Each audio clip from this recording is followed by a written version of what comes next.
अस्सलाम वालेकुम रहमतुल्लाहि व बरकातुहू।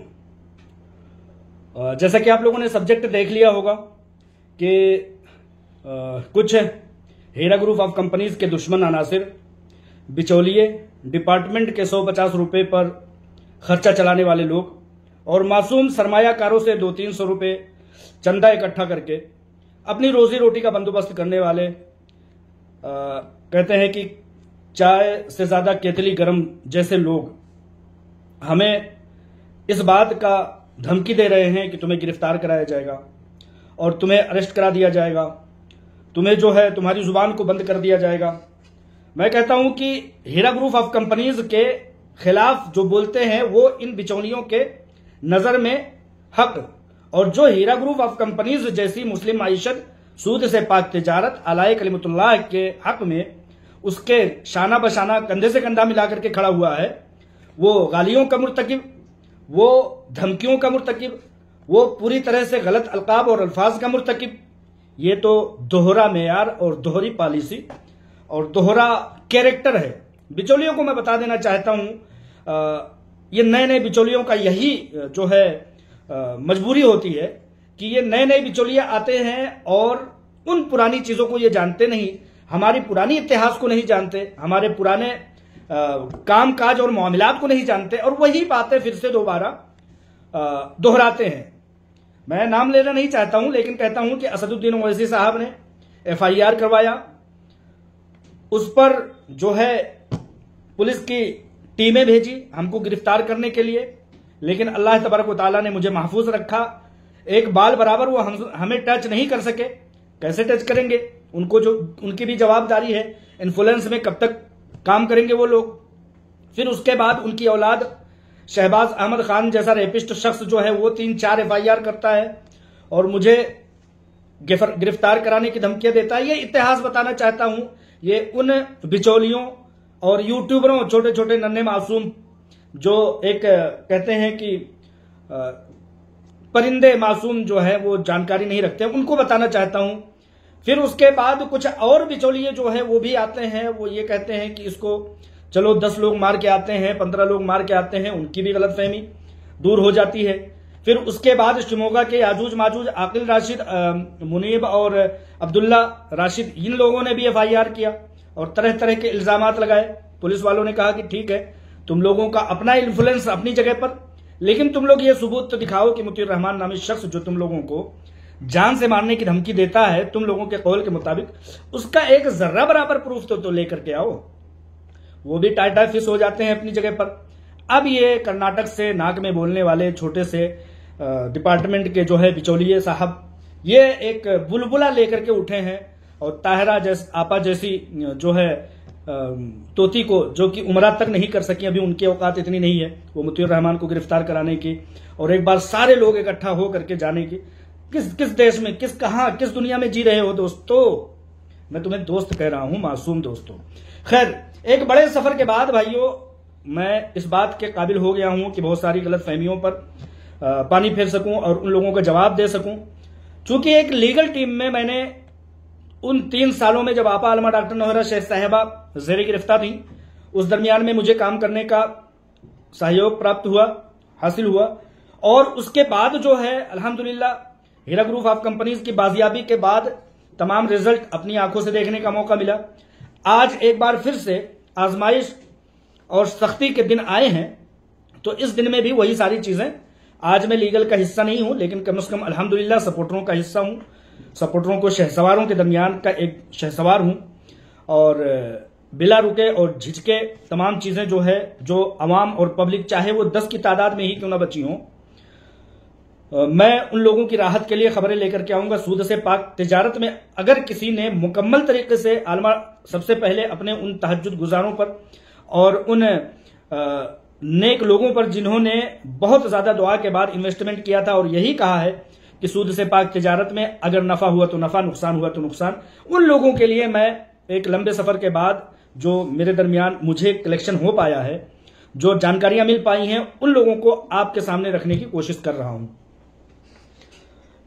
इस दरमियान में एक शख्स सलीम नाम का जो आता है और ये कहता है, जो कि कर्नाटका का है, और वो कहता है कि लीगल टीम सही से काम नहीं कर रही है। इन तमाम बातों की अफवाह की तरफ किसी को भी, बहुत सारे लोगों ने मैसेज करके पूछा, इन तमाम बातों की अफवाह की तरफ कोई भी भटकने की कोशिश ना करे। अगर आपा आलमा डॉक्टर नौहरा शेख साहिबा को इस लीगल टीम और इस जैसी लीगल टीम पर भरोसा है और वो अपना दस्तखत यानी कि वकालतनामा वो फराहम करती हैं और वो कहती हैं कि इस लीगल टीम पर मुझे मुकम्मल भरोसा है, तो हम लोगों को भी इस पर भरोसा है। अगर जर्रा बराबर भी आलमा डॉक्टर नौहरा शेख साहिबा को उस पर शक होगा या किसी तरह से उनको उतार चढ़ाव देखा जाएगा, तो आलमा डॉक्टर नौहरा शेख साहिबा इस कैपेबल हैं, इस लायक हैं कि वो फौरन के फौरन अपनी दस्तखत और वकालतनामे के जरिए से उनको चेंज कर सकते हैं। आलमा डॉक्टर नौहरा शेख साहिबा ने कहा था कि मेरे पास लीगल टीम की कमी नहीं है, सैकड़ों की तादाद में मेरे पास मौजूद है, लिहाजा लीगल टीम के बारे में जो सवाल उठा है वो उस पर किसी भी तरह से कान धरने की जरूरत नहीं है। आलमा डॉक्टर नौहरा शेख साहिबा का कहना यह है कि लोग मुखलिस हैं और उनके जरिए से मैं काम को आगे बढ़ा रही हूं। लिहाजा मैं जानता हूं लीगल टीम में रहने का और लीगल टीम के साथ काम करने का कितना बड़ा चैलेंज होता है। जैसे कि अभी वही कर्नाटका के सलीम जो हैं, उन्होंने आकर के ये कहा कि मैं ऐसा करना चाहता हूं, वैसा करना चाहता हूं, मैं सब कुछ क्लियर कर देना चाहता हूं। दोस्तों, लीगल टीम में रहने का तजुर्बा ये हुआ है कि हर सुबह को एक शख्स का फोन आता है और कहता है कि इस मसले का हल मेरे पास ही है, मैं ही इस मसले को हल करना चाहता हूं और मेरे पास ही उस जो है मामले की चाबी मेरे पास ही है। हर सुबह को मेरे पास फोन आता है। तो मैं समझता हूं कि लीगल टीम के पास या आलमा डॉक्टर नौहरा शेख साहिबा के पास कितने लोग टच में आते होंगे, या हो सकता है कि वो लोग राब्ते में ना आते हों क्योंकि उन लोगों की पहुंच उतनी नहीं होती है। ये सलीम साहब जो भी हैं, अगर इनकी इतनी बिसात है, इतनी जुर्रत है, इतना ये कैपेबल है और इतना लायक हैं, तो ये आपा आलमा डॉक्टर नौहरा शेख साहिबा से भी मिलने की हैसियत नहीं रखते। तो आप इस बात से अंदाजा लगा सकते हैं कि हर दूसरे दिन एक शख्स उठ के आता है और वो एडवांस के तौर पर कहता है कि मुझे इतने रुपए दे दिए जाए, मैं 2 दिन के अंदर अंदर मसला हल कर दूंगा। भाई, कानून और कचहरी के मामलात हैं, जब अगले 2 दिन में सैटरडे संडे है, कोर्ट लगने ही नहीं है, त्यौहार है, छुट्टियों का दिन है, तो उन 2 दिनों में तो तुम उड़ा करके लेकर के जाओगे जेलों से और तमाम तरह से मामलात को खत्म करवा दोगे, जब दफातर सरकारी दफातर बंद है, तारीख है नहीं कोई। तो इन तमाम चीजों की दावेदारी के लिए आप लोग कशमकश में हो जाते होंगे। क्योंकि मेरा एक बड़ा तजर्बा है, मैं एक लंबे अरसे तक हीरा ग्रुप ऑफ कंपनीज की लीगल टीम के साथ मरहूम सलीम साहब के साथ, जो कि सलीम दुबई के नाम से जाने जाते थे, उनके साथ में अल्हम्दुलिल्लाह 2.5-3 साल तक लीगल टीम के साथ रहने के बाद बहुत बड़ा तजर्बा हुआ। इस मामले में सबसे बड़ी सदाकत और सबसे बड़ी सच्चाई और सबसे बड़ी साबित कदमी की सबूत यह होता है कि दुनिया कुछ भी कहे, आपके लीगल में ये नहीं है। ऐसे लोग जब आते हैं ना, तो वो डराते बहुत जबरदस्त हैं, डराते हैं और कहते हैं कि बस चंद एक दिनों की बात है, उसके बाद तुम्हारा मामला खलास और खत्म हो जाएगा। इस चीज को तो सबसे ज्यादा फिक्र लीगल टीम को होनी चाहिए। इस बात की सबसे ज्यादा खबर आलमा डॉक्टर नौहरा शेख साहिबा को होनी चाहिए। वो बड़ी मुस्तैदी से बाहिम्मत अंदाज में केसेस की तारीख का इंतजार करती हैं, और एक बिचौलिया आता है और एक दरमियानी शख्स आता है और एक इन्फ्लुएंसर आता है और कहता है कि मैं 1 दिन के अंदर अंदर आपके मसले को हल कर दूंगा। ये जैसे कहते हैं ना कि दुकानों पर लिखा होता है कि उधार एक जादू है, मैंने दिया और अब गायब। तो इन लोगों का मामला ये होता है, कहते हैं कि इतने रुपए आज दे दीजिए, वो पैसे मिलने हैं कि वो उसके बाद उसका नंबर तब्दील। तो इस तरह के बहुत सारे मामलात आते रहे हैं। इन तमाम बातों पर कहे, चाहे वो कोई मीडिया में आकर के बोले, चाहे वो वीडियो बना करके बोले, आप हो सकता है भ्रमित हो जाए, लेकिन ये चीज समझ लीजिए कि हर अगले दिन अगर सीईओ या जो भी शख्स है अगर अपना दस्तखत और अपना वकालतनामा तब्दील करता है, तो उसके केसेस की मियाद और उसके समझिए कि तमाम चीजों की एक वकार क्या होगा। तो इसलिए लीगल टीम पर भरोसा करते हुए चलना पड़ता है। और कहीं ना कहीं अगर थोड़ी सी हम लोगों को चीजें ऊपर नीचे नजर आती हैं, तब भी हम लोगों को भरोसा करना होता है, क्योंकि वो सीईओ जिसने सैकड़ों ममालिक में अपने बिजनेस को चलाए हैं, 2.5 साल तक जेलों में रही हैं। अगर हम लोग बाहर रह करके 2-4 लाख, 5 लाख, 10 लाख रुपए लगा करके इतने सारे चैलेंजेस उठा रहे हैं, इतने ज्यादा भ्रमित हो रहे हैं और इतना ज्यादा तजब्जुब का शिकार हो रहे हैं, तो आप ये सोचिए कि वो जिसके हाथ में सीईओ की कुर्सी है, वो जिन्होंने सैकड़ों ममालिक में अपने बिजनेस चलाए हैं, वो जिसके डिपार्टमेंट दुश्मन, एजेंसियां दुश्मन, नेता दुश्मन और जमीन माफिया दुश्मन, उसको कितने ज्यादा चैलेंजेस का शिकार होना पड़ता होगा। आप लोग इस बात से अंदाजा लगाइए। जो एजेंसियां पहले जो हमारी प्रॉपर्टीज को, हीरा ग्रुप ऑफ कंपनीज को प्रॉपर्टीज को अटैच करती थी, उससे भी एक बड़ा मुस्बत रिजल्ट निकलता था। आज भी जब हम ये देखते हैं, किसी को भी ये फिक्र करने की जरूरत नहीं, क्योंकि एक लंबे अरसे तक एजेंसियों ने, एक लंबे अरसे तक करप्ट नेताओं ने, एक लंबे अरसे तक जमीन माफियाओं ने हीरा ग्रुप ऑफ कंपनीज की जमीनों को फरोख्त होने देने में कामयाबी नहीं होने दी।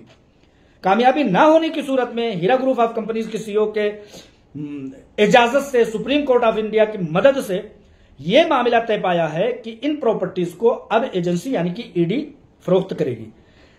कंपनी भी इस बात पर मुतमईन है और तमाम इन्वेस्टरों को इस बात पर जो है मुतमईन होना चाहिए, क्योंकि वो जो बिचौलिए हैं, वो जो दरमियानी मामला करने वाले हैं, वो जो लोग करप्ट लीडर हैं, जो कंपनी को बर्बाद कर देना चाहते हैं, वो जो जमीन माफिया जो चाहते हैं कि हीरा ग्रुप ऑफ कंपनीज की प्रॉपर्टीज फरोख्त ना हो, उन सब की मिली भगत पर ये एजेंसियां जो प्रॉपर्टीज को अपने हाथ में लेकर के बेव फरोख्त कर रही हैं, वो कहीं ना कहीं सरमायाकारों का ही काम कर रही हैं, वो कहीं ना कहीं हीरा ग्रुप ऑफ कंपनीज का ही काम कर रही हैं। यह बात तो तय है कि हीरा ग्रुप ऑफ कंपनीज का थोड़ा सा नुकसान जरूर हो सकता है, लेकिन उन करप्ट नेताओं, उन जमीन माफियाओं के हाथों में वो जमीनें जाने नहीं पाएंगी। इस बात का मुस्बत रिजल्ट लेकर के आप लोग चलिए। मिसाल के तौर पर टोली चौकी सैयद अख्तर एसए बिल्डर ने एक बड़े अरसे तक एसए कॉलोनी टोली चौकी की जमीन को फरोख्त होने नहीं दिया। कई बायर, खरीदने वाले, बेचने वाले लोग आए, बहुत सारे लोग आए, बहुत सारी प्लानिंग हुई, बहुत सारे मामलात हुए, लेकिन उस पर इंक्रोचमेंट जारी रहा। उस पर सीओ आलमा डॉक्टर नोहरा शेख साहिबा का एहतजाज जारी रहा। मैं भी गया, मैं भी कई बार वहां पर पहुंच करके एहतजाज किया। पुलिस आई, वहां पर गिरफ्तारी हुई, ले गए, ले जाकर के फिर से उन्होंने छोड़ा तमाम कागजी मामलात होने के बाद। तो कहने का मतलब यह है कि सीओ आलमा डॉक्टर नोहरा शेख साहिबा उस बात पर और कंपनी कामयाब नहीं हो सकी। लेकिन अब ये जो ईडी और डिपार्टमेंट जो इन प्रॉपर्टीज को फरोख्त करना चाहती है, वो इस ए बिल्डर के बाप और उसकी कब्रों से निकाल करके उन चीजों को फरोख्त करेंगे। वो चीज सरमायाकारों के हक में आएगा, और सरमायाकारों के हक में जब आएगा तो वो हीरा ग्रुप ऑफ कंपनीज के हक में भी आएगा इंशाल्लाह ताला। क्योंकि जब सरमायाकार, वो जो डिपार्टमेंट से राब्ता किए हुए हैं या नहीं डिपार्टमेंट से राब्ता किए हुए हैं, जब उन लोगों के एक हिसाब किताब हो जाएंगे, तो जो भी पैसे बचेंगे या जो भी प्रॉपर्टीज बचेगी वो कंपनी के ही हक में तो आएगा। लेकिन इस दरमियान में जो बेहतर काम हुआ वो ये हुआ कि जो हीरा ग्रुप ऑफ कंपनीज को प्रॉपर्टी बेचने नहीं दे रहे थे, ये जमीन माफिया इंक्रोचमेंट कर रहे थे, बायर खरीदने वाला आता था और वो भड़क करके चला जाता था। 5-5, 7-7 मंजिला बिल्डिंगों को बनते हुए देख करके उसकी खरीदारी हो चुकी है, उसको बेचा भी जा चुका है सैयद अख्तर एसए बिल्डर के जरिए से। तो कोई भी खरीदो फरोख्त करने वाला नहीं आता था, क्योंकि वहां पर हीरा ग्रुप ऑफ कंपनीज सामने होती थी और वो कहते थे कि इस पर इंक्रोचमेंट हमें दिखाई दे रहा है। लेकिन अब आपने देखा होगा कि सबा होटल, उसको तोड़ दिया गया।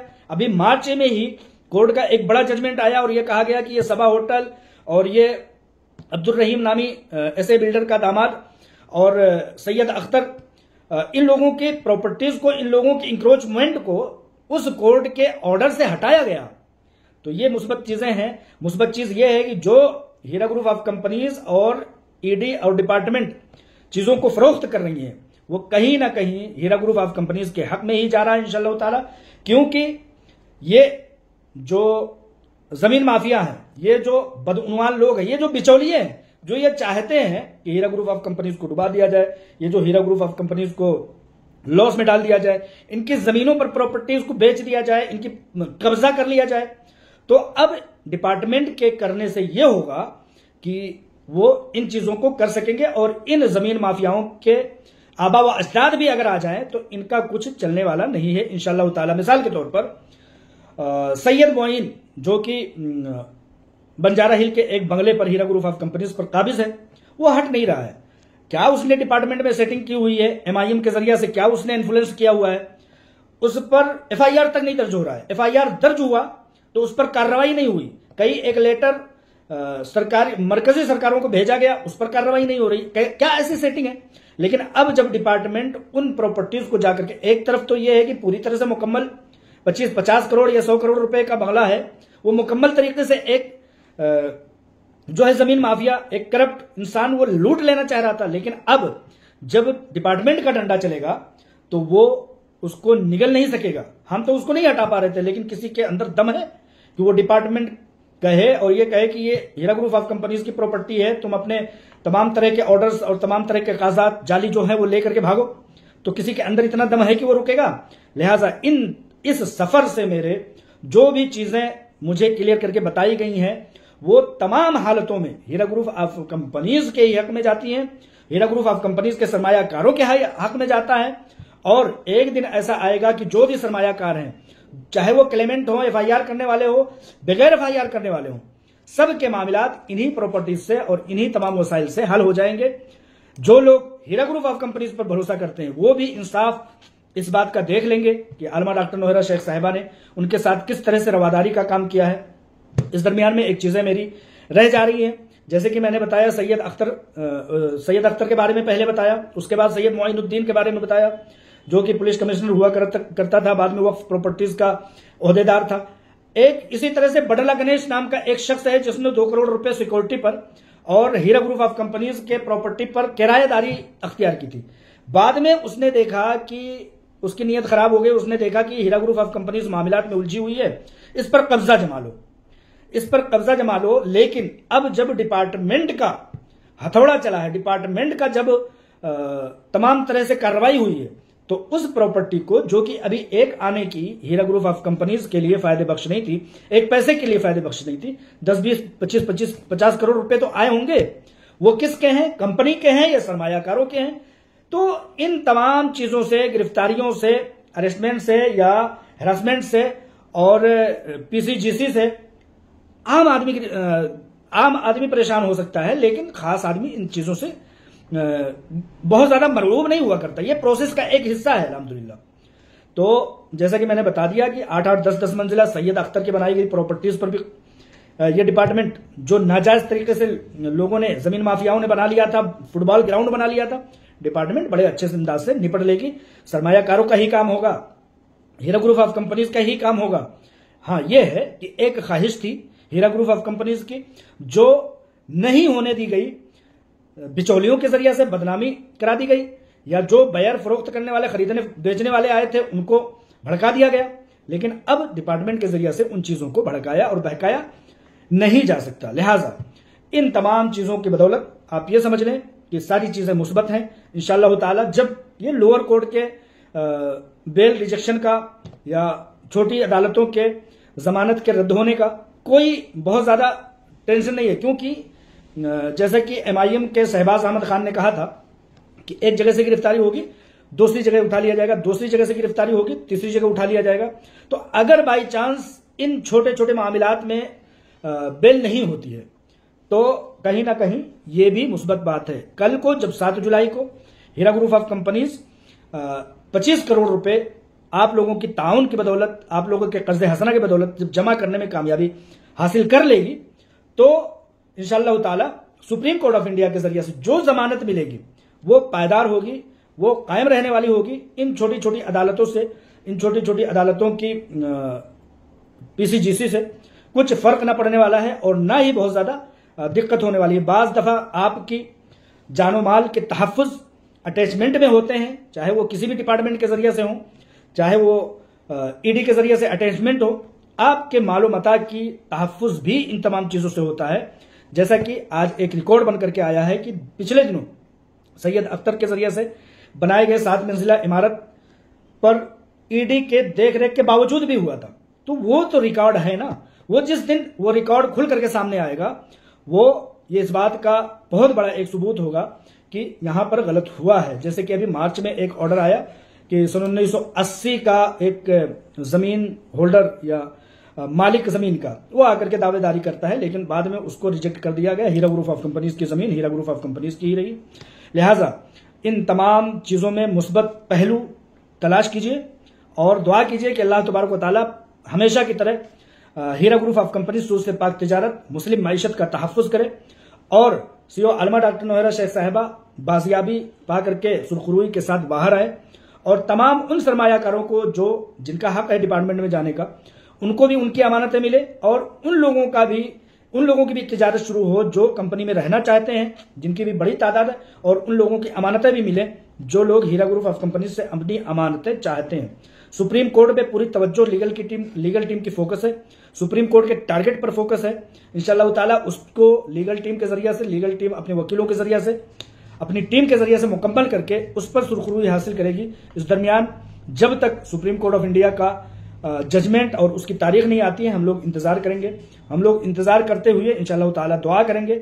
और ये छोटे छोटे जो बरसाती मेढक हैं, एक दिन जब उनका 300 रुपये चंदे का खत्म हो जाएगा तो ये गायब हो जाएंगे और डरने, घबराने, जेल कराने की धमकियों से करोड़ों मामलात जो है इल्तवा, ज़ेर इल्तवा हैं, जो हकीकी हैं। किसी ने कत्ल कर दिया है, किसी ने जो है किसी की जमीन गसब कर ली है, किसी ने किसी की जो है हुकूक मार रखे हैं। करोड़ों मामलात ज़ेर इल्तवा हैं। किसी डिपार्टमेंट में, किसी भी पुलिस स्टेशन में इतनी जगह है ही नहीं कि मुतीउर रहमान जैसे आवाज उठाने वाले शख्स या हीरा ग्रुप ऑफ कंपनीज के हक में दुआ करने वाले लोगों के ताल्लुक से एक FIR का कागज और भी उसमें जमा करके रखें। ऐसी जगह ही नहीं है, ऐसा कोई कानून ही नहीं है कि आपकी आवाज उठाने पर आपको गिरफ्तार कर लिया जाए। और अगर है, इतना इन्फ्लुएंस है, इतनी ताकत है इन बिचौलियों में, तो मैंने हमेशा कहा है, MIM के सदर से भी कहा था और इसी तरह से इम्तियाज जलील से भी कहा था, इसी तरह से शहबाज अहमद खान रेपिस्ट से, कातिल से भी कहा था, और तमाम लोगों से कह करके इन छोटे छोटे बिचौलियों से भी कहता हूं कि जो बन पड़े बना लो, जो बन पड़े ठीक है। आप समझ गए मैं क्या कहना चाहता हूं। अस्सलाम वालेकुम व रहमतुल्लाहि व बरकातुहू।